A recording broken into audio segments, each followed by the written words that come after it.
I was watching a Premier Guitar rig rundown with Mark Tremonti recently. I think it's from his rig 1 or 2 years ago. It's before his MT15 amp came out anyway. And, you know, he's got the triple rectos in there, he's got the Bogner in there, he's got the PRS Archon, he's got all this awesome stuff. But the thing which really piqued my interest was his settings on his Tubescreamer. You know, he's a guy who only runs a few pedals on the floor.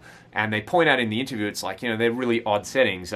Because the way I would boost a high gain amp with a Tubescreamer style pedal, I would set the knobs kind of like this, if you can see on the screen there, with the level all the way up, the overdrive off, and the tone control anywhere from about 7 till 10, meaning, you know, what's that, about 1 or 2 o'clock till basically all the way up. And this is really handy because the way the tone control on a Tubescreamer works is essentially it acts as a high pass filter or a low cut.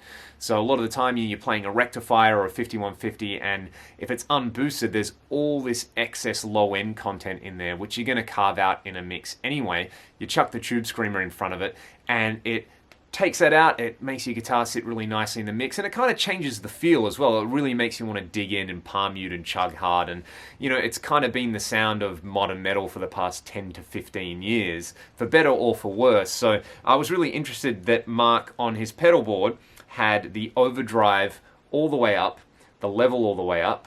Come on, you can focus in on there. Let's do that. Yeah, like that. And the tone all the way off, which he went on to say essentially just acts almost like a clean boost. Obviously there would be a slight amount of clipping from the overdrive. I've been waffling on way too long. Let's just have a listen to how this sounds. We'll go through, I guess, the typical boosted settings with a rectifier, because I'm a big recto fan. I'm a big fan of Mark's stuff in general, as it will not surprise any of you guys to learn that. And then we'll have a listen to it with his settings, and you can hear for yourself what they sound like on a rhythm guitar track and then on some lead stuff.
So for rhythm stuff, it just kind of gives you more of what you already have in your tone there. It's not scooping out heaps of that low end. Scoop's not the right word. It's not filtering out heaps of low end there for, you know, for better or for worse. So if you kind of already like the sound that you've got going on, these settings work really, really well. However, I will say that if you've got a really flubby low end amp like a rectifier, that the kind of turning the tone control up does help a lot. That's more like using it as a pre-EQ filter, whereas Mark's settings are more about using it as a clean-ish boost to just give you more of what you like. And I think that comes across really well on lead stuff, rather than that really kind of peaky cocktoir kind of thing. It just, like I said, gives you more of the sound that you've already got going on. It makes it really nice and fluid to play as well. So, I mean, the reason this works is because of the very simple design of the Tubescreamer and the way the actual tone control works. And I think a lot of people get the wrong impression with a Tubescreamer because, you know, as guitar players, we're very conservative and we go, ooh,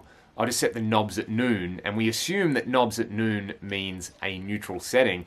And this is especially prevalent when, like, you plug a Strat into a Fender style amp with a Tubescreamer and you want to do the Stevie Ray thing and you set everything to noon and you go, oh, man, there's way too much mid-range in this thing. It's just made everything really honky or really bright or anything. So the trick there is to turn the tone control down, especially if you're going for lead tones, because it's going to take out that kind of honky mids or the chirpy high end in there.